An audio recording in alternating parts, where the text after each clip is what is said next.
Police না বলে নিষেধ করে দিছে এটা আজকে। হ্যাঁ, এটা নাকি ধরা খাইলে এক মাসের জেল হবে। কয় মাস? হ্যাঁ, আজকে পুলিশ বললো, এটা শুনলাম। হ্যাঁ,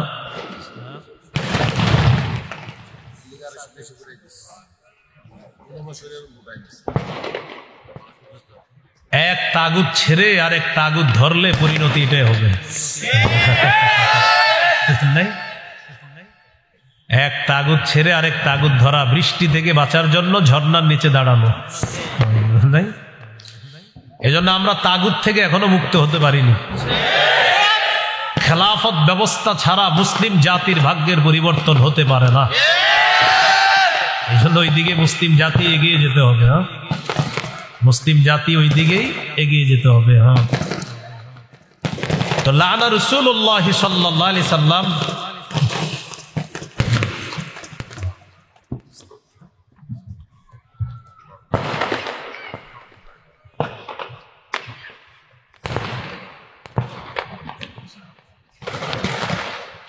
বয়ান শুরু করলে বাড়ায় দেয় না।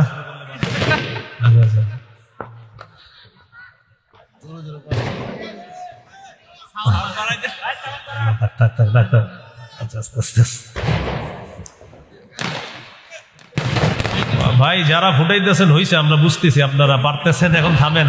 হ্যাঁ হ্যাঁ, এইখানে এক ভাই ফুটাইতেছে বারবার, এইখানেই পাশের কোথায় জানি কারা ফুটাই।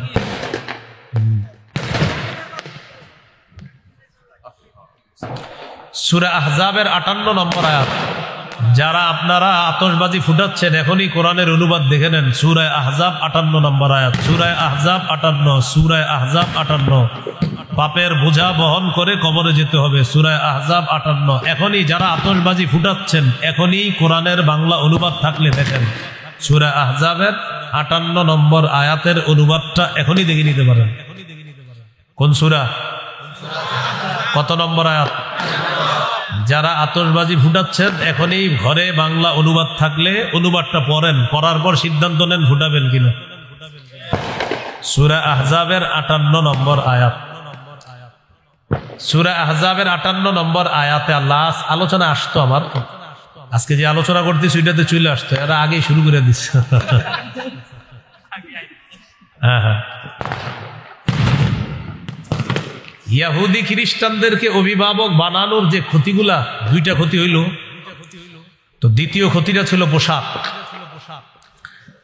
তো পোশাকের ক্ষেত্রে একটা হারাম পোশাক আলোচনা করতেছিলাম। পুরুষ নারীর পোশাক পরবে না, নারী পুরুষের পোশাক পরবে না। লানা রাসূলুল্লাহ সাল্লাল্লাহু আলাইহি ওয়াসাল্লাম আর-রাজুলা ইয়ালবাসু লিবসাতাল মারআ ওয়াল মারআতু তালবাসু লিবসাতার রাজুল। যেই পুরুষ নারীর পোশাক পরে আর যেই নারী পুরুষের পোশাক পরে, তার উপর আল্লাহ রাসূল অভিশাপ দেন। উপস্থিত হযরত উলামায়ে কেরাম, মুসলমান ভাইয়েরা, আল্লাহ তাআলার দরবারে শুকরিয়া আদায় করছি। আল্লাহ আমাদেরকে এই মাহফিলে উপস্থিত হওয়ার তৌফিক দান করেছেন, বলি আলহামদুলিল্লাহ। সূরাতুল মাইদার 51 নম্বর আয়াতে কারিমা তেলাওয়াত করেছে। এই আয়াতে আল্লাহ তাআলা একটি বিষয়ে নিষেধ করেছেন। কোরআন যারা পড়াশোনা করে, কোরআনের পাঠক যারা, তাদের মৌলিক 4টা কাজ। 1 নম্বর কোরআনের বিশুদ্ধ তেলাওয়াত করা।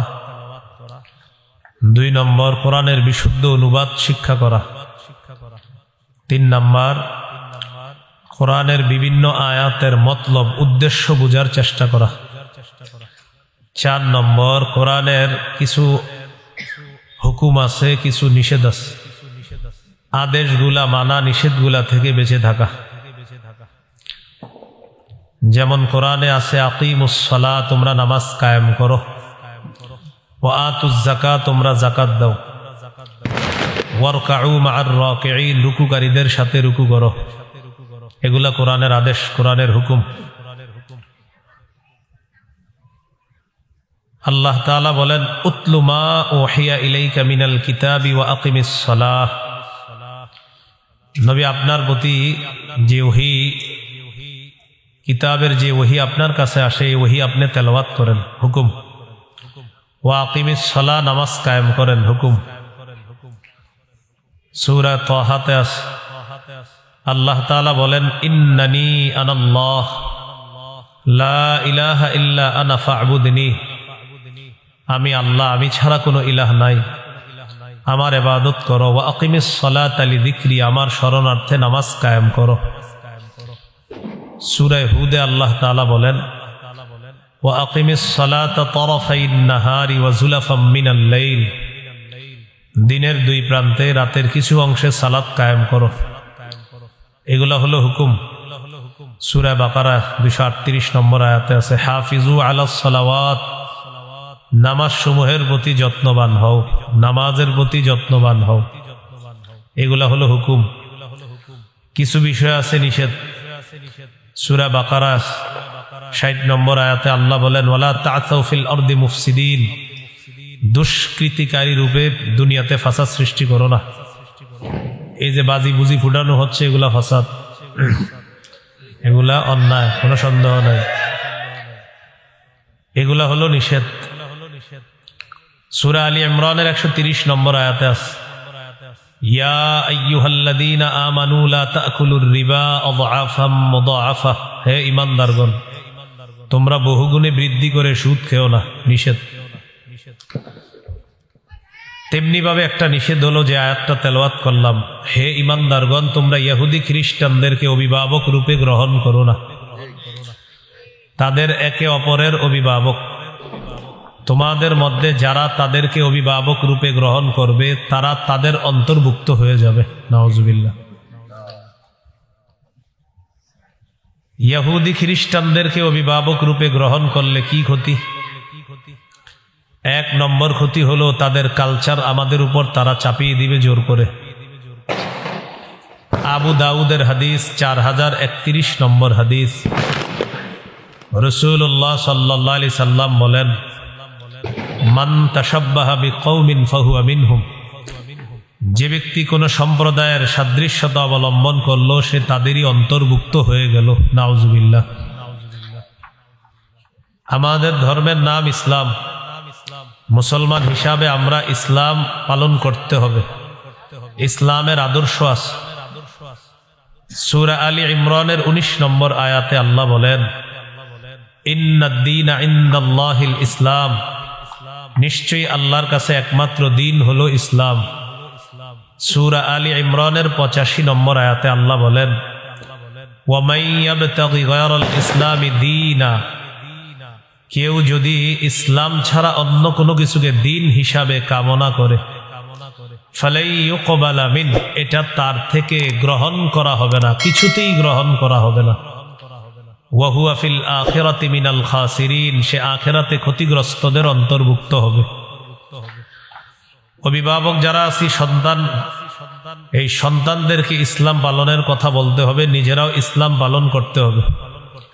সূরা বাকারার 131 132 নম্বর আয়াতে আল্লাহ বলেন, ইয ক্বালা লাহু রাব্বুহু আসলিম ক্বালা আসলামতু লিরাব্বিল আলামিন।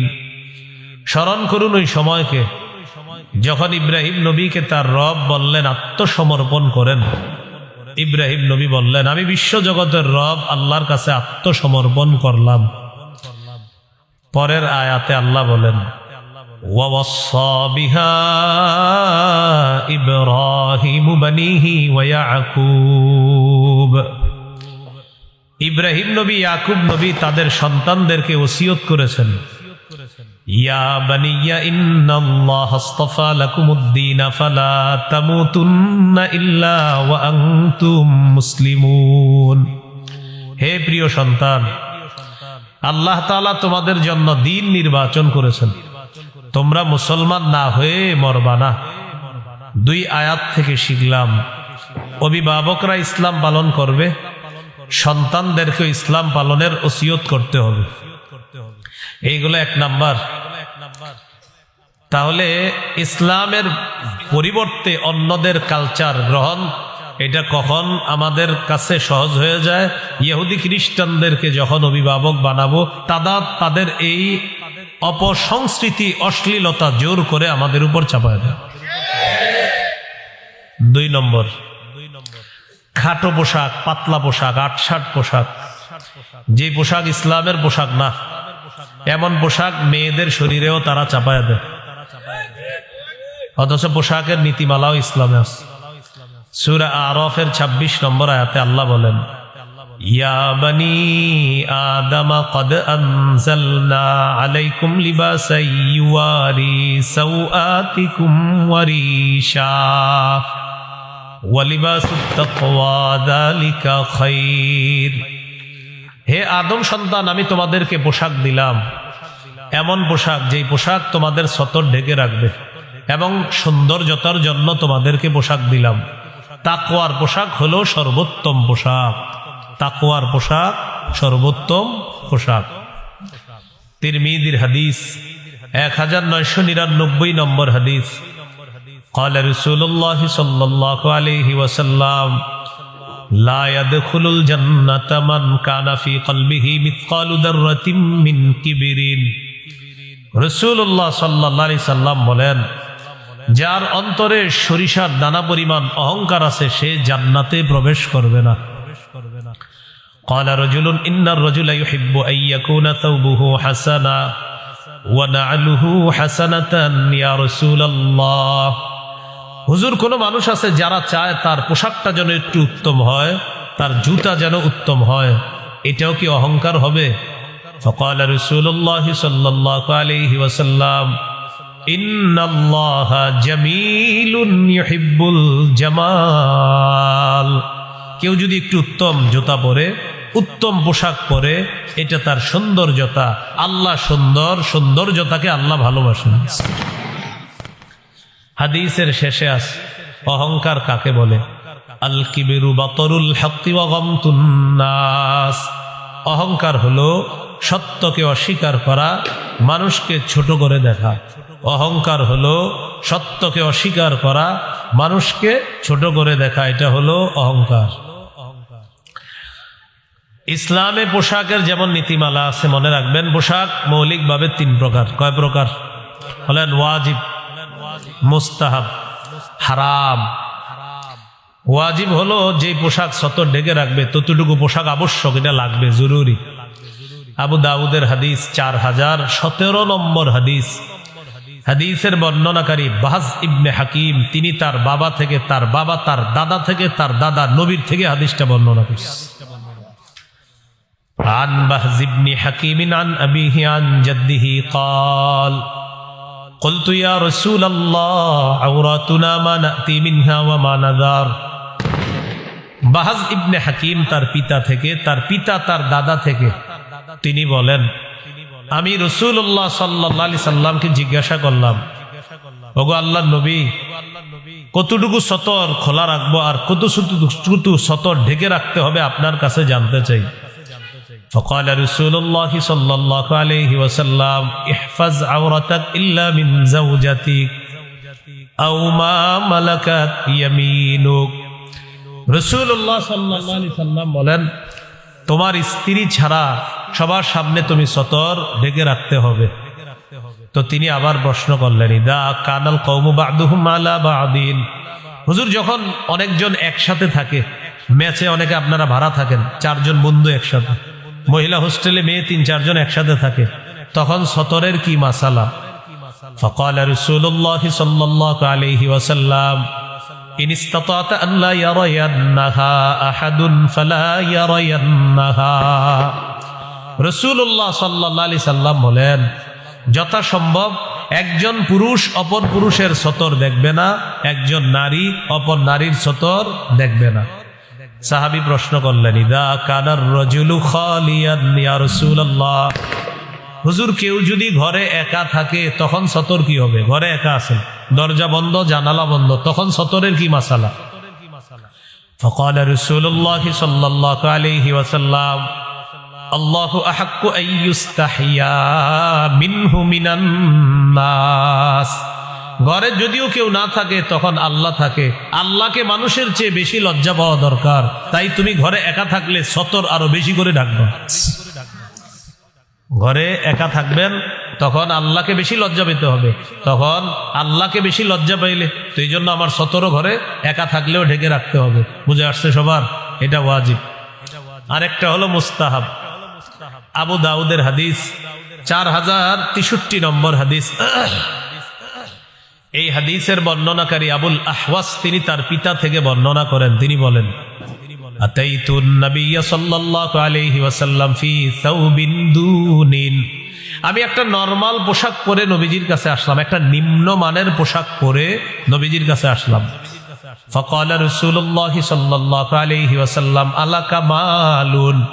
নবীজি বললেন, তোমার কি সম্পদ আছে? তো সাহাবী বললেন, জি হুজুর, আমার সম্পদ আছে।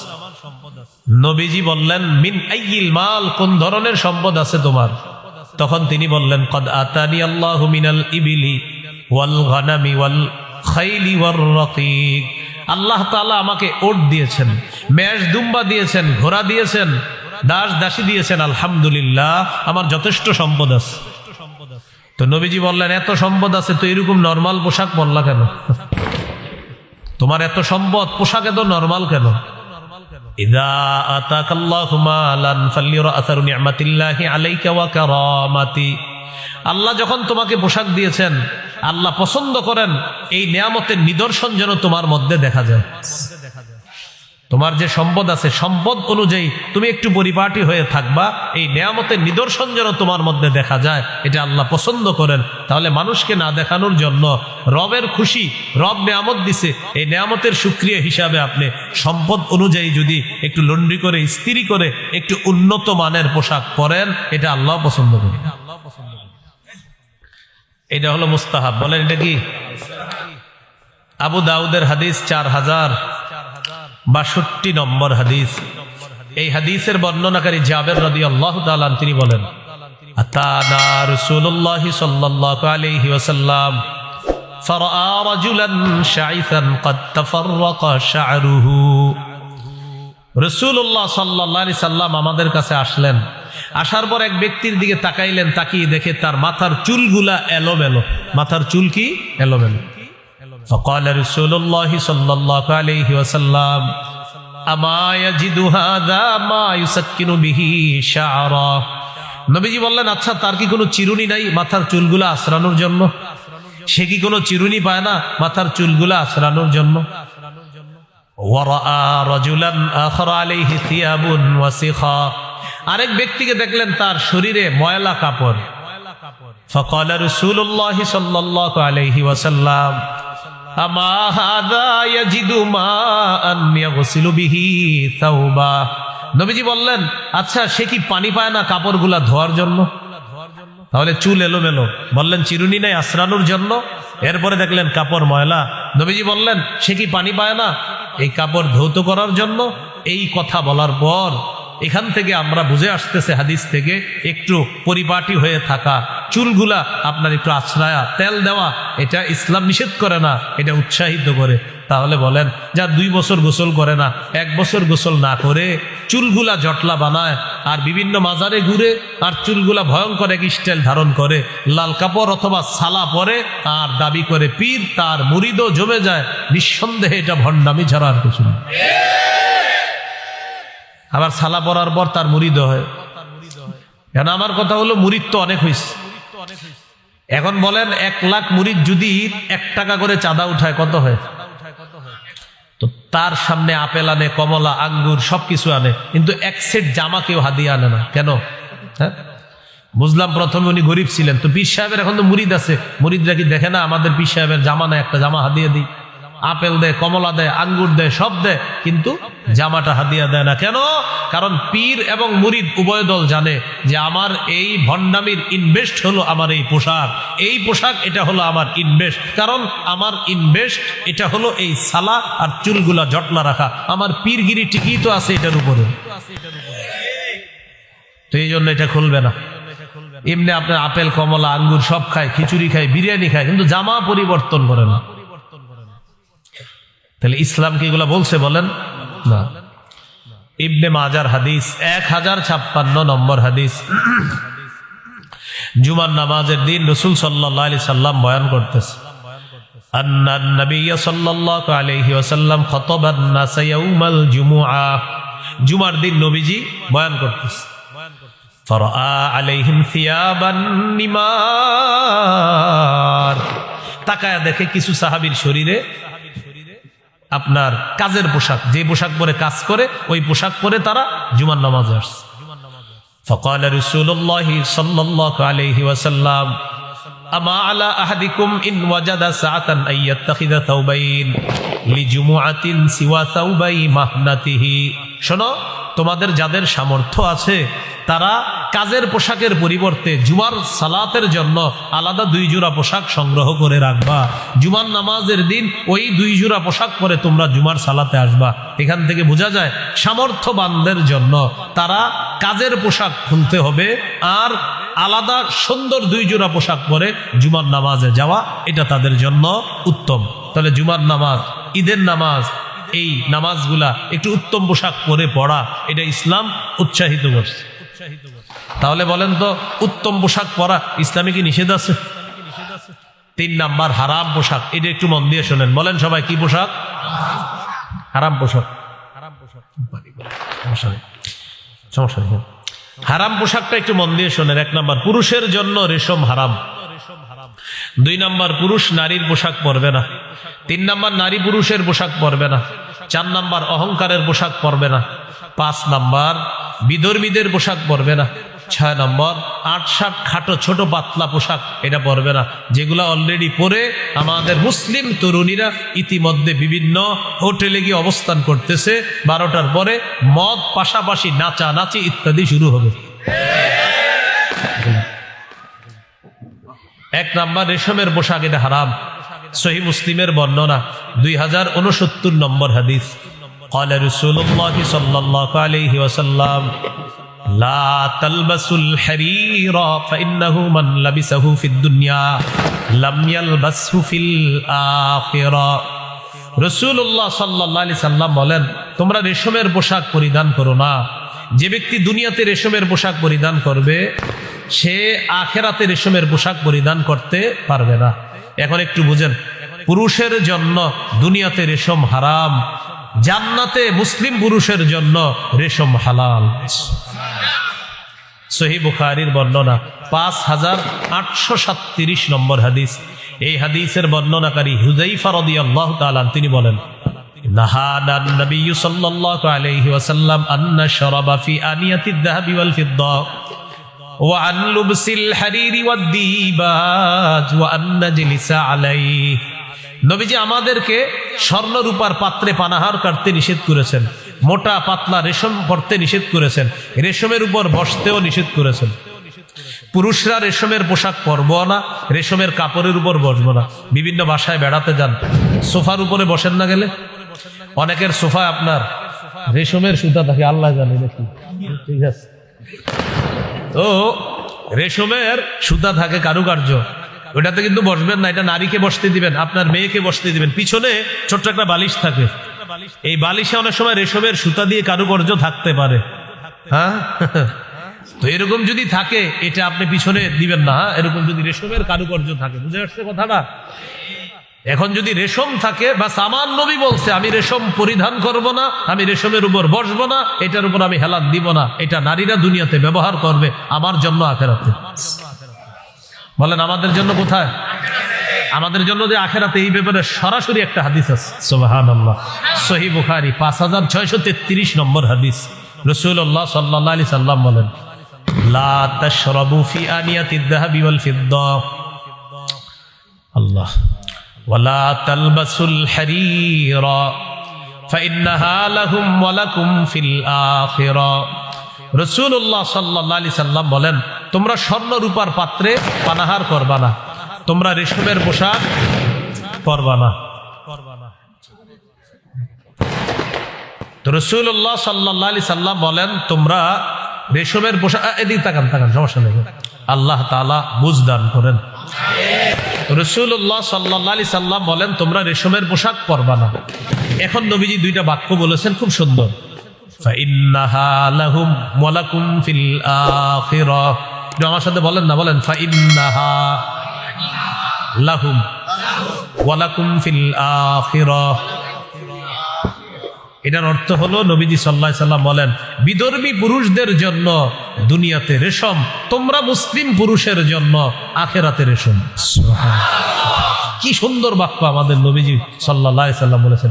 আমি মাঝে মাঝে এই বাক্যটা আপনার এই পোশাকের আলোচনায় যখন আমার একা একা খুব মনে পড়ে আর খুব ভালো লাগে, আমাদেরকে কত মায়া করে বলতেছে, ফাইন্নাহা লাহুম ওয়ালাকুম ফিল আখিরাহ। ও আমার উম্মত, বিধর্মীদের জন্য দুনিয়াতে, তোমরা আমার মায়ার মুসলিম উম্মত, তোমাদের জন্য আখিরাতে। এই হলো রেশম পুরুষ পরবে না। নারীদের জন্য রেশম পরা জায়েজ আছে।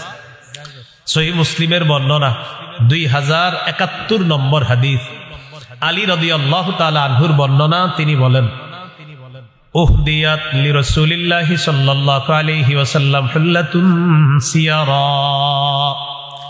রাসূলুল্লাহ সাল্লাল্লাহু আলাইহি সাল্লামের কাছে একটা রেশমের পোশাক পাঠানো হলো, রেশমের কাপড় পাঠানো হলো। ফাবাআসা বিহা ইলাইয়া। আলী রাদিয়াল্লাহু তাআলা আনহু বলেন, নবীজি রেশমের কাপড়টা আমার কাছে পাঠায়া দিস। ফালাবিসতুহা। আমি রেশমের কাপড়টা পরিধান করলাম, মানে নবীজি নিজেই রেশমের কাপড়টা পরছে। নাউজুবিল্লাহ। হযরত আলী বলেন, নবীজির কাছে রেশমের পোশাকটা আমার কাছে পাঠাইছে, তো হযরত আলী বলেন আমি রেশমের কাপড়টা পরিধান করলাম। তো করার পর নবীজির কাছে গেছি, এটা গায়ে ঝুলাইয়া নবীজির কাছে গেছি। ফাআরাফতুল গাদাবা ফি ওয়াজহিহি। আমি নবীজির চেহারা মুবারকের মধ্যে রাগের ছাপ দেখতে পেলাম। ওই যে রেশমের কাপড় আমি ঝুলাইছি, হযরত আলী বলেন এই জন্য নবীজির চেহারায় রাগের চিহ্ন দেখতে পেলাম। তো নবীজি আমাকে বললেন, ইন্নী লাম আবআত বিহা ইলাইকা লিতালবাসাহা, ইন্নামা বাআসতু বিহা ইলাইকা লিতুশাক্কিকাহা খুমরান বাইনান নিসা।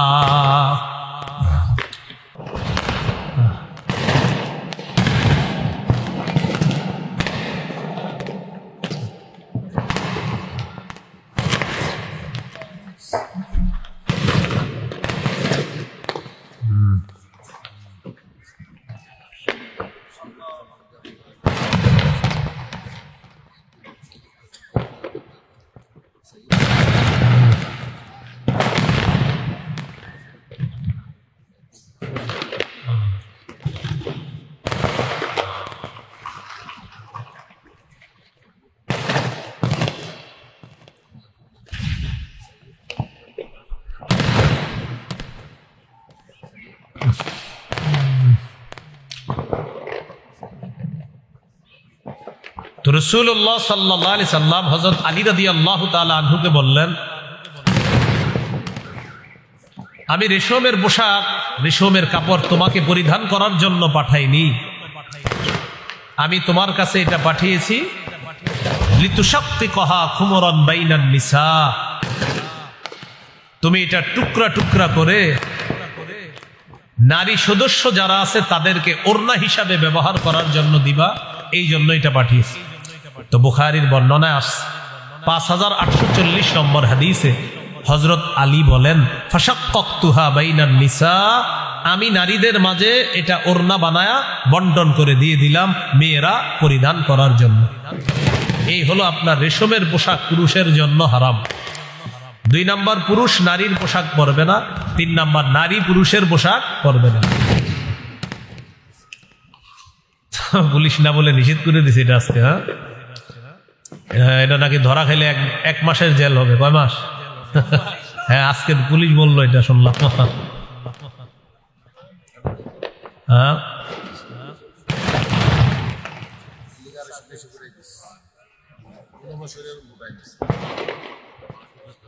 এক তাগুত ছেড়ে আর এক তাগুত ধরলে পরিণতি এটাই হবে।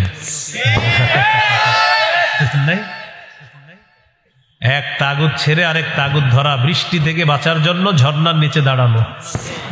নাই, এজন্য আমরা তাগুত থেকে এখনো মুক্ত হতে পারিনি।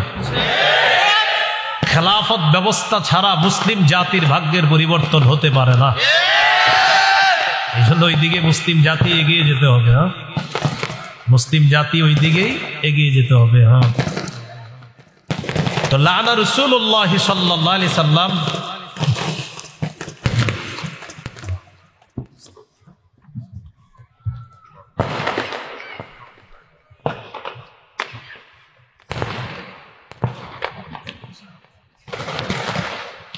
বয়ান শুরু করলে বাড়ায় দেয় না? আচ্ছা, আচ্ছা।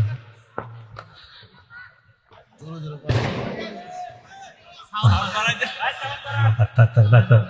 আচ্ছা, আস্তে, আস্তে, আস্তে। ভাই যারা ফুটাইতেছেন হইছে, আমরা বুঝতেছি আপনারা পারতেছেন, এখন থামেন। হ্যাঁ, হ্যাঁ, এখানে এক ভাই ফুটাইতেছে বারবার, এইখানেই পাশের কোথায় জানি কারা ফুটাই।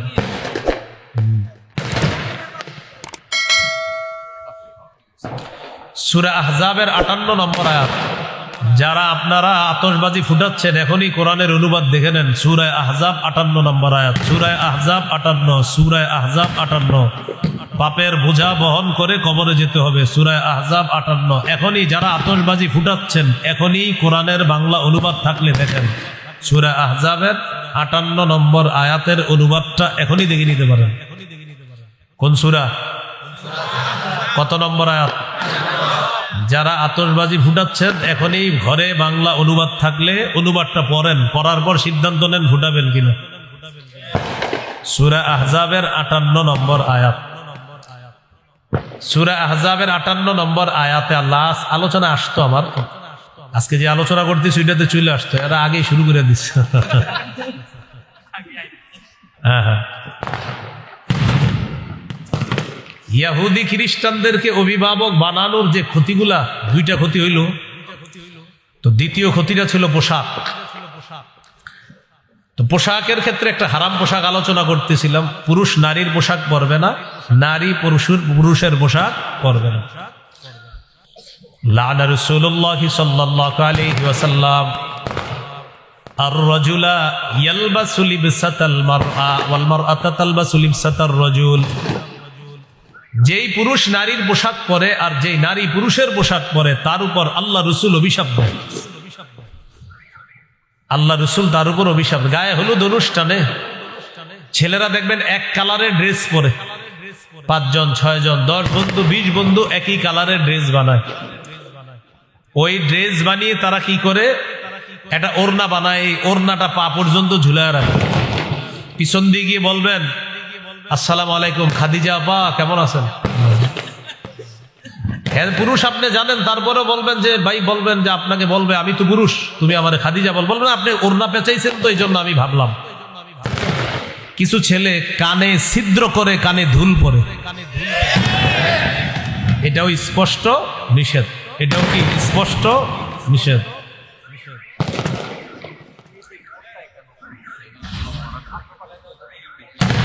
না না, কিছু বলেন না, মাদ্রাসার উপরে টার্গেট নিবে। অসুস্থ, দেশের শত্রু এরা, এগুলা নিঃসন্দেহে অসুস্থ। আমার ক্ষমতা থাকলে এদেরকে আমি পাবনা ভর্তি করাইতাম। সত্যি, কারণ পাগল ছাড়াই কাজ কে করে না। আর যাদের বাপ মা শুনতেছেন আপনার সন্তান পাগল, আপনার সন্তান পাগল বলে আতশবাজি ফুটাচ্ছে, এই পাগল সন্তান তাড়াতাড়ি পাগলাখানায় ভর্তি করেন। পাগল ছাড়া এই কাজ কেউ করবে না। যাদের সন্তান আতশবাজি ফুটাচ্ছে নিঃসন্দেহে ওর মা বাবা যেন জেনে নেয় ওর সন্তান পাগল। পাগল ছাড়া এই কাজ কেউ করে না।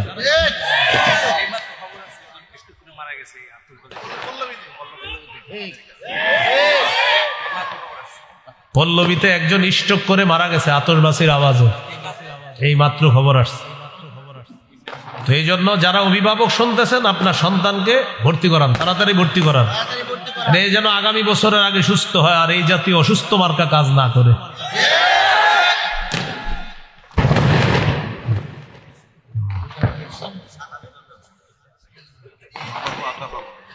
রাসূলুল্লাহ সাল্লাল্লাহু আলাইহি ওয়াসাল্লাম বলেন 4 নাম্বার শুহরতের পোশাক, প্রসিদ্ধির পোশাক, খ্যাতির পোশাক। এই পোশাক যারা পরিধান করবে, নবীজি বলেন মান লাবিসা সাওবা শুহরাতিন আলবাসাহুল্লাহু ইয়াউমাল কিয়ামাতি সাওবা মাদাল্লাহ। যে ব্যক্তি খ্যাতির পোশাক পরিধান করে আল্লাহ কিয়ামতের ময়দানে তাকে লাঞ্ছনার পোশাক পরায়া দিবে। নাউজুবিল্লাহ। 5 নাম্বার বিধর্মীদের পোশাক। আব্দুল্লাহ ইবনে আমর ইবনুল আস রাদিয়াল্লাহু তাআলা আনহু বলেন রাআ রাসূলুল্লাহ সাল্লাল্লাহু আলাইহি সাল্লাম আলাইয়া সাওবাইনি মুআসফারাইন।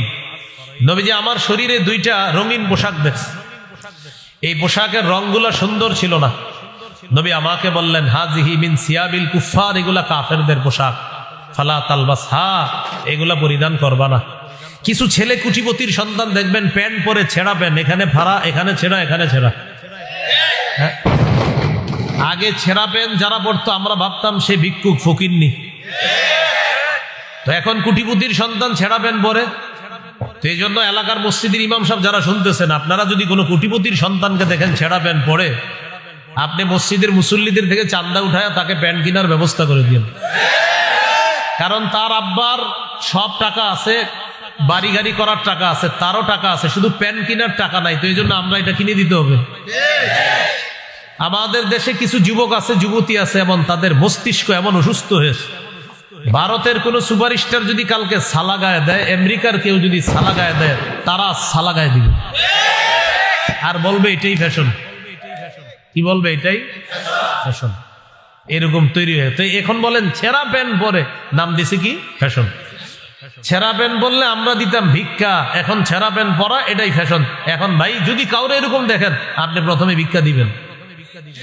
আমি কোন ভিক্ষুকদেরকে আবার অপমান, ভিক্ষুক বেচারা ফকির গরিব মানুষ, বেচারায় ছেঁড়া প্যান্ট পরবে ঠিক আছে, কুটিপতির সন্তান ছেঁড়া প্যান্ট কেন পরবে? টাকা নাই, আর টাকা দিয়ে সহযোগিতা করেন প্যান্ট কেনার জন্য, সেই প্যান্ট পরবে কেন? এর বিদর্মীদের পোশাক। 6 নাম্বার পাতলা পোশাক। সহিহ মুসলিমের বর্ণনা 2198 নম্বর হাদিস, রাসূলুল্লাহ সাল্লাল্লাহু আলাইহি সাল্লাম বলেন, সিনফানে মিন আহলিন নার লাম আরহুমা, 2 শ্রেণীর জাহান্নামী, তাদেরকে আমি দেখি নাই। এর মধ্যে একটা হলো নিসাউন কাসিয়াতুন আরিয়াত মাইলাতুন মুমিলাত। এর মধ্যে একটা হলো এমন নারী, যেই নারীরা পোশাক পরার পরেও উলঙ্গ, এমন পাতলা পোশাক পরে যেই পোশাকে সে অন্যকে নিজের দিকে আকৃষ্ট করে, নিজে অন্যের দিকে আকৃষ্ট হয়। লা ইয়াদখুলনাল জান্নাতা ওয়ালা ইয়াজিদনা রিহাহা, নবীজি বলেন এরা জান্নাতে প্রবেশ করবে না, জান্নাতের ঘ্রাণও তারা পাবে না। তো এই হলো ইহুদি খ্রিস্টানদেরকে অভিভাবক বানানোর 2 নম্বর ক্ষতি, পোশাক। পোশাকের স্বাধীনতার নামে মুসলিম তরুণ তরুণীদের গায়ে এমন এমন পোশাক উঠিয়ে দিবে, যে পোশাক না ইসলামী কোনো সভ্যতা ধারণ করবে।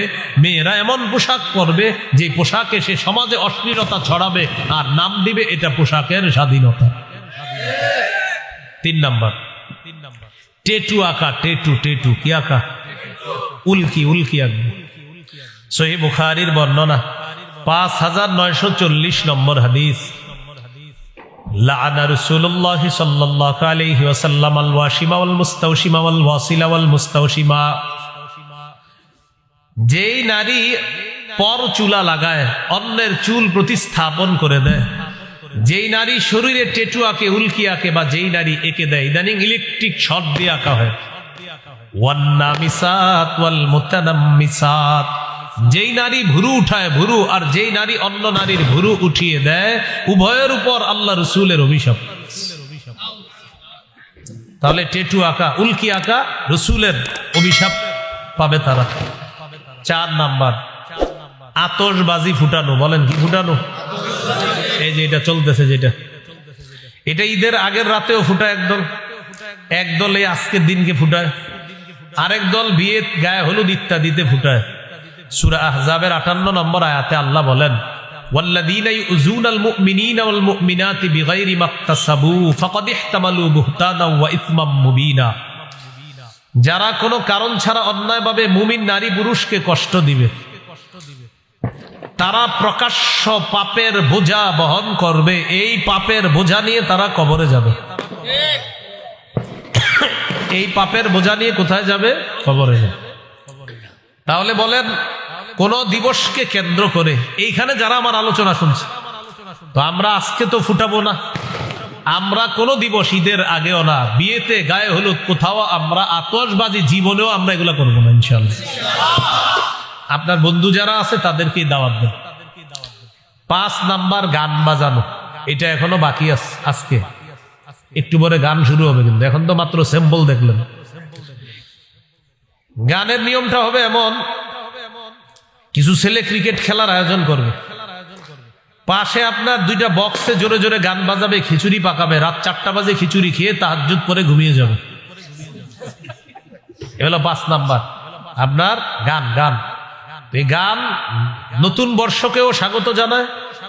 ঈদের আগের রাতে 29টা 30টা রোজা রাখার পর ইবলিস ছাড়া পেয়ে যায়, তখন আইসা বলে টেনশন নাই, আমি আইসা গেছি, তুমি 2টা বক্স আনো, হিন্দি, আরবি, ফার্সি, বাংলা, অঙ্ক, ইংরেজি যা পারো, গান হইলি হলো, কি ভাষা এটা জানা দরকার নাই, সর্বোচ্চ ভলিউমে ছাড়বা, তালে তালে লাফাইবা, দেখবেন বাচ্চা ছেলে মেয়েরাও লাফাইতেছে, ছোট ছোট। এ তো আপনারই সন্তান, আপনার সন্তানকে এই সভ্যতায় আপনি বড় করছেন কেন?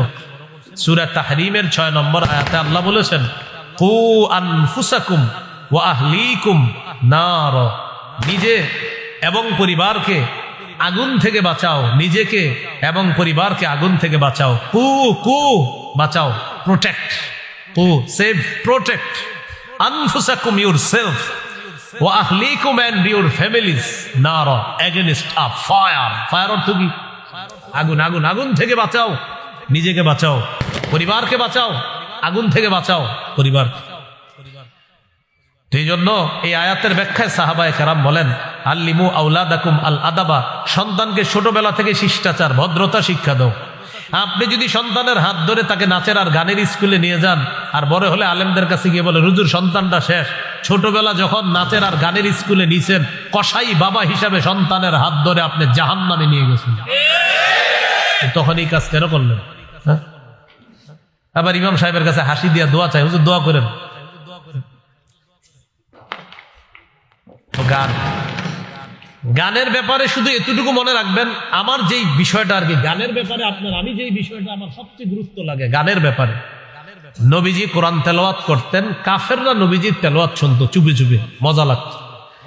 নজর ইবনে হারেসা এক কাফের চিন্তা করলো যে আমাদের সন্তানরা মুহাম্মদ সাল্লাল্লাহু আলাইহি সাল্লাম তার তেলাওয়াত শুনে আমাদের সন্তানরা, এটা মেনে নেওয়া যায় না। সে বিদেশ গেছে, বিদেশ গিয়ে বাদ্যযন্ত্র কিনে আনস, গায়িকা কিনে আনস, নায়িকা নর্তকীদেরকে কিনে আনস, এনে বলল তোমরা নাচবা, পাশে গান বাজতে থাকবে, গানের তালে তালে তোমরা নাচতে থাকবা, আর অন্যান্য ছেলে মেয়ে যারা আছে তাদেরকে বলতো এখন থেকে মুহাম্মদ সাল্লাল্লাহু আলাইহি সাল্লাম তার তেলাওয়াত শুনবা না, এখন থেকে নর্তকীদের নাচ দেখবা আর গান শুনবা। তাহলে কিসের বিরুদ্ধে গান আমদানি করলো কাফেররা? কোরআনের। সেই গান আপনি বাজাচ্ছেন। সূরা লোকমানের 6 নম্বর আয়াতে এটাই বলছে আল্লাহ, ওয়া মিনান নাস, মানুষের মধ্যে কিছু মানুষ, ইয়াশতারি লাহওয়াল হাদিস, যারা ক্রয় করে লাহওয়াল হাদিস, গান, গল্প, মিথ্যা গল্প কাহিনী, নায়িকা গায়িকা নর্তকী ইত্যাদি বাদ্যযন্ত্র ক্রয় করে, লিউযিল্লা আন সাবিলিল্লাহ, মানুষকে আল্লাহর রাস্তা থেকে পথভ্রষ্ট করার জন্য। শেষে আল্লাহ বলেন, উলাইকা লাহুম আযাবুম মুহিন, তাদের জন্য অপমানজনক শাস্তি, লাঞ্ছনাজনক শাস্তি, অপমানকর শাস্তি। তাহলে গান বাদ্য হালাল না হারাম?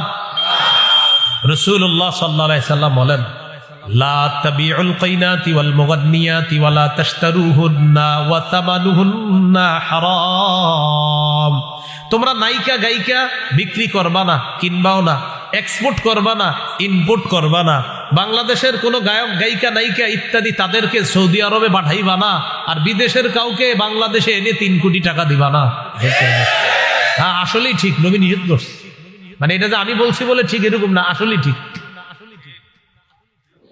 ওয়াসামানুহুন্না হারাম, এই উপার্জন হারাম, রাসূল সাল্লাল্লাহু আলাইহি সাল্লাম বলেছেন। তাহলে আপনারা যারা মোবাইলে ডাউনলোড করেন গান, ডাউনলোড করতে টাকা যায় কিনা? এই যে টাকা গেল, এমবি খরচ করলেন, এটাও এই হাদিসের অন্তর্ভুক্ত। আপনি গান কিনলেন, এখন অনেকে মাথায় এসে পড়ছে, হুজুর তাহলে কিনবো না, আজকে থেকে দেখবো, শুধু দেখলে এমবিতে টাকা খরচ হয় কিনা, এটাও এই হাদিসের অন্তর্ভুক্ত। আপনি টাকা দিয়ে গান ক্রয় করে দেখতেছেন। ভাইয়ারা, বন্ধুরা, আল্লাহর রাস্তে আপনি গান দেখেন না, আপনি গান কিনেন না, আপনি মোবাইলে গান ডাউনলোড করেন না। যতগুলো যুবক ভাইয়েরা এখানে আছেন, নিয়ত করে ফেলেন না যে আমি মৃত্যু পর্যন্ত যে কাজ আমার নবী নিষেধ করছে এটা আমি করবো না, ইনশাআল্লাহ। আল্লাহ তৌফিক দান করেন। এই হলো আপনার গান, 5 নম্বর। 6 নম্বর মদ। বলেন তো কি? মদের জয় জয়কর অবস্থা চলছে। আগামীকাল অনেক পত্রিকায় আপনার লিখতে পারে 2 দিনের মধ্যে যে মদ কি পরিমাণ ব্যবসা হয়েছে এই বছর, এটা নিয়ে লেখালেখিও আসতে পারে, এবং এটা আপনার গর্বের সাথে লিখবে। আমাদের দেশে জানি কত ভাগ মুসলমান? হ্যাঁ, এই দেশে এইভাবে হেসে হেসে বলবে এই পরিমাণ মদ বিক্রি হয়েছে, কি সুন্দর গর্বের পরিচয়। হজ উমরায় যারা যান গিয়ে দেখবেন মাঝে মাঝে এমন কিছু কিছু জায়গায় বসাবে, বাম পাশে তাকাইলে দেখবেন মদের বার। এই বাংলাদেশ এয়ারপোর্টে কয় পার্সেন্ট মুসলমানের দেশ জানি? এই দেশের এয়ারপোর্টে কিসের বার? জি। সূরা মাইদার 90-91 নম্বর আয়াতে আল্লাহ বলেন, ইয়া আইয়ুহাল্লাযীনা আমানু ইন্নামাল খামরু ওয়াল মাইসিরু ওয়াল আনসাবু ওয়াল আজলামু রিজসুম মিন আমালিশ শাইতান। হে ঈমানদারগণ, বলেন আমার সাথে, মদ, জুয়া, মূর্তি, ভাগ্য নির্ণয়ক স্বর, সাপ দিয়ে ভাগ্য গণনা করা, ময়না পাখি, টিয়া পাখি, হাতের রেখা ইত্যাদি দেখে ভাগ্য গণনা করা, বলেন নাপাক। তাহলে বিভিন্ন রাস্তার মোড়ে দেখবেন আছে যে ভারত থেকে 6 বারের পুরস্কার প্রাপ্ত জ্যোতিষী, ওখানে গিয়ে আপনি হাতের রেখা দেখাইতেছেন। রাসূলুল্লাহ সাল্লাল্লাহু আলাইহি সাল্লাম বলেন, মান আতা আররাফান আও কাহিনান ফাসাদ্দাকাহু বিমা ইয়াকুল, কেউ যদি গণকের কাছে যায় আর তার কথা বিশ্বাস করে, ফাকাদ কাফারা বিমা উনজিলা আলা মুহাম্মাদিন সাল্লাল্লাহু আলাইহি সাল্লাম, মুহাম্মদ সাল্লাল্লাহু আলাইহি সাল্লামের উপর যা নাযিল করা হয়েছে সে সবকিছু অস্বীকার করলো, গণকের কথা বিশ্বাস করলো, মানে আমি নবীর কোটা দিনটাকে সে অস্বীকার করলো। হাত দেখে এমনি দেখবেন হাতে একটু দাগ থাকে, তো কিছু মানুষ কাজ করে না, তাদের দাগটা একটু বেশি থাকে, তো দাগ দেখবেন আপনার দাগ এত বেশি কেন? আচ্ছা ঠিক আছে, কি সমস্যা? ওহো, 3002 টাকা লাগবে। বেশি মেজর প্রবলেম না, হালকা প্রবলেম আছে, এটা উদ্ভট টাইপের একটা অঙ্ক বলবে 3002। আপনি মনে করবেন ভাই রে হইতেও পারে, তাই 3002 বলবে কেন? হ্যাঁ, তখন আপনি আগ্রহী হন না, কি বলেন? এগুলা কি বিশ্বাস করা যাবে? তাহলে আজকে থেকে রাশি ফল পড়বেন না, পেপারে আসে না কি ফল, এগুলো পড়া যাবে না। তাহলে মদ, বলেন নাপাক, মদ, জুয়া। হ্যাঁ, এখন আপনারা শোনেন, যারা অনেক ভাইয়ারা আপনারা জুয়া খেলেন মোবাইলে, এই ওভারে 10 রান হবে, এই ওভারে 5 হবে, এই বলে 6 হবে, এই বলে 4 হবে, এই বলে 11 রানের বেশি দিবে না বলার, এই বলে ব্যাটসম্যান 15-র উপরে নিবে। এই যে জুয়া খেলেন, গ্রামগঞ্জে হয় চা স্টলের সামনে দাঁড়ায় নগদ, আর শহরেরটা হয় মোবাইলে অ্যাপসের মাধ্যমে। হারাম। এটা কি জুয়া? কি হ্যাঁ, জুয়া হারাম। এই হারাম, হ্যাঁ হ্যাঁ জি। অনেক বন্ধু আছে আপনাদের, তারা হয়তো এই জুয়া খেলতেছে, তাকে আপনি নিষেধ করেন যে জুয়া হারাম, তুমি এখানে ইনভেস্ট করবা না, হাজার হাজার টাকা এখানে ইনভেস্ট করছে ছেলেরা এই অ্যাপসে, এটা হারাম। তাহলে বলেন মদ নাপাক, বলেন মদ, জুয়া, মূর্তি, ভাগ্য গণনার ইত্যাদি বিষয়গুলা আল্লাহ তাআলা বলেন ফাজতানিবুহু, তোমরা বেঁচে থাকো, লাআল্লাকুম তুফলিহুন, যাতে তোমরা সফলকাম হও। এবার একটা দৃশ্য দেখেন, গান, নাচানাচি, মদ, একদিক দিয়ে নাচানাচি হবে, আরেক দিক দিয়ে গান হবে, আরেক দিক দিয়ে মদ চলবে, ঠিক না? আমাদের নবী অবিকল 3টা কথা এক হাদিসে বলছে। সুবহানাল্লাহ। দেখছেন, সুবহানাল্লাহ কেন বললাম? যে আমাদের নবী 1500 বছর আগে আল্লাহ প্রদত্ত কথাগুলা কি সুন্দর করে জবান দিয়ে বলে গেলেন, আর অবিকল একসাথে মিলে গেছে। ইবনে মাজার 4020 নম্বর হাদিস, রাসূলুল্লাহ সাল্লাল্লাহু আলাইহি সাল্লাম বলেন, লা ইয়াশরাবান্না নাসুম মিন উম্মতি আল খামরা ইউসাম্মুনাহা বিগাইরি ইসমিহা, আমার উম্মতের একদল মদ পান করবে, নামটা পাল্টায় দিবে মদের, মানে মদের নাম মদ দিবে না, বিয়ার, মাস্তুদ, কানাডা ড্রাই, শ্যাম্পেন, ইয়াবা, বাবা, গাজা, হিরোইন, আফিম, ডাইল ইত্যাদি, ভ্যান, গাড়ি, চা স্টলের চিপা চুপায় দাঁড়ায় ইত্যাদি। নবীজি বলেন আমার উম্মতের একদল মদ পান করবে, মদের নামটা দিবে তারা পাল্টায় দিবে। এরপরে কি বলে দেখেন, ইউজাফু আলা রুসিহিম বিল কাইনাতি ওয়াল মুগান্নিয়াত, তাদের মাথার উপরে নর্তুকিরা নাচানাচি করবে আর গান বাজাইতে থাকবে, অন্য দিক দিয়ে গানের তালে তালে তারা মদ পান করতে থাকবে। নবী বলছে এরকম হবে, আপনারা বলেন হবে না অলরেডি শুরু হয়েছে? আল্লাহ আমাদেরকে হেফাজত করেন। এ হলো 6 নম্বর ক্ষতি। মনে আছে কিসের ক্ষতি? ইহুদি খ্রিস্টানদেরকে অভিভাবক বানানোর ক্ষতি। 7 নম্বর ক্ষতি, জিনাকে হালাল মনে করা। কাকে? আপনারা শহরের মানুষ অনেকে শোনেন মন দিয়ে, ইদানিং একজনে বলা বলি করতেছে যে আমি আর অমুকে, আমরা দুইজন একই ছাদের নিচে লিভ টুগেদার সম্পর্কে ছিলাম, লিভ টুগেদার মানে হলো একই ছাদের নিচে স্বামী স্ত্রীর মতো থাকবে, কিন্তু স্বামী স্ত্রী না, স্বামী স্ত্রী না। আবার বলতেছে আমরা যে দুইজন একই ছাদের নিচে ছিলাম, বিবাহ বহির্ভূত সম্পর্ক করেছি, আমাদের মা বাবাও সমর্থন দিয়েছে।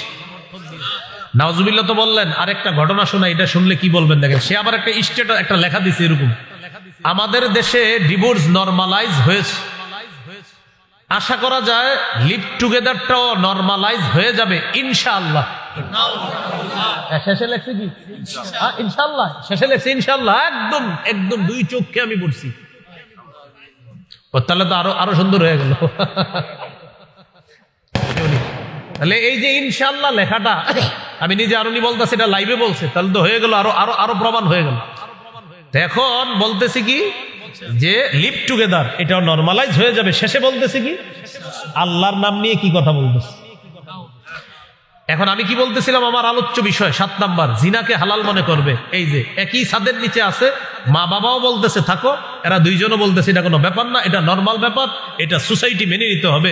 নবী বলেন সহিহ বুখারীর 5590 নম্বর হাদিস, লা ইয়াকুনান্না মিন উম্মতি আকওয়াম ইস্তাহিল্লুনাল হিররা, আমার উম্মতের এক দল হবে যারা জিনাকে হালাল মনে করবে। জিনাকে কি মনে করবে? ওয়াল খামরা, মদ হালাল মনে করবে। ওয়াল মাআজিফা, বাদ্যযন্ত্র হালাল মনে করবে। সংসদে দাঁড়ায় বলবে বুখারী, মুসলিম, আবু দাউদ, তিরমিজি, নাসাই, ইবনে মাজাহ, মেশকাত সব পড়ছি, গান হারাম। তো আমি কই পাইলাম? আরে এই যে বুখারীর হাদিসটা, তো এটা সিয়াসিত্তার ভিতরে না বাহিরে? ঠিক আছে, হাসেন, পরে হাসেন, আগে শোনেন। বুখারীতে পড়ছে তো পায় নাই, তো এটা বুখারীর ভিতরে না বাহিরে? বলতেছে পায় নাই। সংসদটা পুরা একটা পাগলা গারদ বানায় ফেলছিল। এই জন্য আল্লাহর কাছে দোয়া করবেন, আল্লাহ আমাদের দেশে একজন পুরুষ শাসক দেন। কি শাসক? আরেকটা দোয়া করবেন, বলেন আল্লাহ কিয়ামতের আগে আমাদের দেশে আর কোন নারী প্রধান চাই না। কি চাই না? সবাই বলেন কেন? আরো জোরে বলেন, আরেকটু জোরে বলেন, বোমার আওয়াজের চেয়ে জোরে বলেন। এতক্ষণ বললেন না, ওদেরকে থামানো দরকার ছিল। নবীজি জবাব দিয়েছেন, রাসূলুল্লাহ সাল্লাল্লাহু আলাইহি সাল্লাম বলেন, লা ইউফলিহা কওমুন ওয়াল্লাহু আমরাহুম ইমরাআ, ওই জাতি কিছুতেই সফল হবে না যেই জাতি তাদের নেতৃত্বে কোনো নারী বসায় দেবে। এই জন্য দোয়া করতে হবে, বলবেন যে আল্লাহ 4 গুণওয়ালা একজন পুরুষ শাসক দিয়ে দেন। নামাজ কায়েম করবে, যাকাতের বিধান চালু করবে, সৎ কাজের আদেশ করবে, অসৎ কাজের নিষেধ করবে। বলেন সূরা হজ 41 নম্বর আয়াত, মানে ওখানে আছে আর দলিল আছে, আল্লাযীনা ইম্মাক্কাদনাহুম ফিল আরদ। আল্লাহ তাআলা বলেন, আমি যাদেরকে দুনিয়ার শাসন ক্ষমতায় বসাই তাদের কাজ হবে 4টা। আকামুস সালাহ, তারা নামাজ কায়েম করবে। ওয়া আতাউজ যাকাত, যাকাত প্রতিষ্ঠিত করবে। ওয়া আমারু বিল মারুফ, সৎ কাজের আদেশ করবে। ওয়া নাহাউ আনিল মুনকার, অসৎ কাজের নিষেধ করবে। আপনি একটু চিন্তা করে দেখেন, ওমর ফারুক রাদিয়াল্লাহু তাআলা আনহুর মতো একজন শাসক কল্পনা করেন, আর এই বাজি ফুটানোগুলা কল্পনা করেন, থাকতো চামড়া?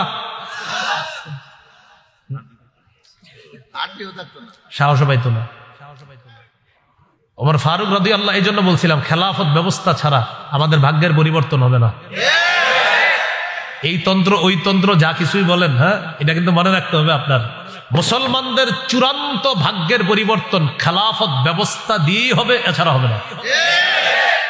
এই জন্য কি করতে হবে? না বলেন, আমার সাথে বলেন, বলেন খেলাফত ব্যবস্থার পূর্ব শর্ত 2টা, করণীয় 2টা। পূর্ব শর্ত বলেন ঈমান, নেক আমল। করণীয় 2টা, দাওয়াত, জিহাদ। কি বুঝে আসছে সবার? ভাই 2 কাপ চা দিয়ে খালি নষ্টই করতেছেন, আমি তো চা পান করবো না, আপনি করেন। আগেরটা আপনি দিচ্ছেন, জবটা কিন্তু পারলাম, সামনে আপনি পান করেন না। তাহলে একটা ঈমান আর একটা নেক আমল, আর 2টা হলো কাজ, একটা করণীয়, দাওয়াত, জিহাদ। এখন জিহাদের আলোচনা করলে আপনার অভিভাবকরা ইন্না লিল্লাহি ওয়া ইন্না ইলাইহি রাজিউন, এটা আবার কি শুরু করছে হুজুর? তো যাই হোক, জিহাদ সম্পর্কে আমার একটা আলোচনা আছে, আমার নাম দিয়ে আপনারা পাবেন কোথাও, দেখবেন জিহাদ সম্পর্কে লম্বা আলোচনা আছে। তো যাই হোক, আমাদের আলোচ্য বিষয়ে চলে আসি। 7 নাম্বার, জিনাকে হালাল মনে করবে, নবীজি বলে দিয়েছেন। তো এই যে হালাল মনে করা, এক ছাদের নিচে স্বামী স্ত্রীর মতো থাকা, বিবাহ বহির্ভূত সম্পর্ক, নবীজি বলেন আমার উম্মতের একদল এটাকে হালাল মনে করবে। সূরা বানী ইসরাঈলের 32 নম্বর আয়াতে আল্লাহ বলেন ওয়ালা তাকরাবুজ জিনা, তোমরা ব্যভিচারের কাছেও যেও না। আল্লাহ আমাদেরকে হেফাজত করেন। 8 নাম্বার, সম্পদের অপচয়, প্রচুর সম্পদের অপচয় হবে। সূরা আরাফ 31 নম্বর আয়াত, লা তুসরিফু ইন্নাহু লা ইউহিব্বুল মুসরিফিন, তোমরা সীমালঙ্ঘন করো না, অপচয় করো না, আল্লাহ অপচয়কারীকে পছন্দ করেন না। 9 নাম্বার, সময়ের অপচয়। কিসের অপচয়? হ্যাঁ, প্রিয় ইস্টার্ন হাউজিংবাসী, 5টা জিনিস জীবনে মূল্যায়ন করবেন। আমি সহ সবাই প্রতিজ্ঞা করি, বলেন জীবন, যৌবন, স্বাস্থ্য, সময়, সম্পদ। জীবন, যৌবন, স্বাস্থ্য, সময়, সম্পদ। এই 5টি জিনিস মূল্যায়ন করলে দুনিয়াতেও ইনশাআল্লাহ সফল হবেন, আখিরাতেও আল্লাহ সফল করবে। এই হলো আপনার সময়। 10 নাম্বার, সর্বশেষ কথা, তাদেরকে অভিভাবক বানানোর ক্ষতি, তাদের শিরকি স্লোগান আমাদের মুখে উঠায় দিবে। এক তো হ্যাপি নিউ ইয়ার লেখা টেখা রাস্তাঘাট ফাটায় ফেলা হচ্ছে, আরেকটা হলো মুসলমানদের আবার হ্যাপি নিউ ইয়ার কি। আমরা এখন বেঁচে আছি, সকালে বাঁচবো কিনা জানি না, আমরা হলাম মুসলমান। সহিহ বুখারীর বর্ণনা, আব্দুল্লাহ ইবনে ওমর রাদিয়াল্লাহু তাআলা আনহুমা তিনি বলেন ইদা আমসাইতা ফালা তানতাজিরিস সাবাহা, যখন তুমি সন্ধ্যা করো সকালের অপেক্ষা করো না। ওয়া ইদা আসবাহতা ফালা তানতাজিরিল মাসাআ, সকালে বেঁচে আছো তো রাতের অপেক্ষা করো না। এটাই হলো মুমিনের জীবন। মুমিনের আবার কিসের হ্যাপি নিউ ইয়ার? তাহলে মুমিনের জীবন কি? সকালে আসি ভাই, ভালো আছেন আলহামদুলিল্লাহ, ভাই সন্ধ্যা এটা হবে ইনশাআল্লাহ, আল্লাহ বাঁচা রাখলো। ভাই ভালো আছেন? জি আলহামদুলিল্লাহ। ভাই সকালবেলা আমার সাথে একটু যেতে পারবেন? ইনশাআল্লাহ আমি যাব, আল্লাহ বাঁচা রাখলে যাব। এটাই মুমিনের জীবন, সকাল সন্ধ্যা শেষ। এল একটা। আরেকটা কিছুদিন পরে পহেলা, সেখানে মুসলমান সন্তানের মুখে বিজাতীয়রা উঠাইয়া দিবে, মুছে যাক গ্লানি, মুছে যাক ঝরা, অগ্নি স্নানে সূচি হোক ধরা। নাউজুবিল্লাহ বলেন। বলেন এই স্লোগান, বলেন মুশরিকদের স্লোগান। আগুনের পূজা যারা করে এটা তাদের স্লোগান। তাহলে মুসলমান সন্তানরা এই স্লোগান দিতে পারে না, কিন্তু তারাই রমনার বটমূলে গিয়ে আপনার সেখানে দিচ্ছে মুছে যাক গ্লানি, মুছে যাক ঝরা। বাকিটা আমি বললাম না, কারণ ওইটাই সিরিকি স্লোগানটা একবার বলে ফেলছি মানে এটা বলে আর কি, আপনারা কিন্তু কোয়েন না। এই আগুনে পবিত্র করে, নাউজুবিল্লাহ, এটা হলো অগ্নি পূজকদের আপনার আকীদা। তো এই আকীদা আমরা রাখবো না। আল্লাহ তাআলা ইনশাল্লাহ আপনাদের এখান থেকে আরেকটা গুরুত্বপূর্ণ কাজে যেতে হবে। আজকে পর্যন্ত আল্লাহ তাআলা আমাদের সকলকে যে কথাগুলো শুনলাম বললাম আমরা সবাই যেন আমল করতে পারি, আল্লাহ তৌফিক দান করেন। ইহুদি খ্রিস্টানদেরকে অভিভাবক বানাবো না, এটা গুরুত্বপূর্ণ। তাহলে আমাদের অভিভাবককে বলেন আল্লাহ। সূরা বাকারা 257 নম্বর আয়াত, আল্লাহু ওয়ালিয়্যুল্লাযীনা আমানু, ঈমানদারদের অভিভাবক আল্লাহ। আল্লাহ আমাদের সকলকে কথাগুলা মনে রেখে আমল করার তৌফিক দান করেন। একটা ঘোষণা দিতে বলা হয়েছে, আমার একটা সংকলন আছে মিম্বরের আমানত, এখানে ওরা নিয়ে এসেছে বলছে বলার জন্য। এটা 6 খণ্ড, ওদের কাছে সবগুলো আছে কিনা জানা নেই। প্রথম খণ্ডটা সন্তানের 64টা অধিকার, জামাই বউগুলো মুখস্থ করে ফেলবেন। প্রথম খণ্ড সন্তানের 64টা অধিকার। দ্বিতীয় খণ্ড শিরিক বেদাত কুফর তাওহীদ। তৃতীয় খণ্ড হালাল হারাম। চতুর্থ খণ্ড স্বামী স্ত্রীর অধিকার। পঞ্চম খণ্ড লা ইলাহা ইল্লাল্লাহর ব্যাখ্যা। ষষ্ঠ খণ্ড নামাজ সম্পর্কে আলোচনা। যদি এখানে সবগুলা থাকে সবগুলা নিয়ে নেন, আর যদি না পান অনলাইনে লিখবেন মিম্বরের আমানত। ওখানে অনলাইনে অর্ডার করলে ওরা বাংলা বাজার থেকে আপনার এই বাসায় এনে পৌঁছে দিবে। এই কিতাবগুলা সবাই সংগ্রহ রাখতে পারবে। ওলামা হযরত সহ সাধারণ জনগণ সবার জন্য পড়বেন, ওই অনুযায়ী আমল করার চেষ্টা করবেন। আমিন ওয়া আখিরু দাওয়ানা আলহামদুলিল্লাহি রাব্বিল আলামিন।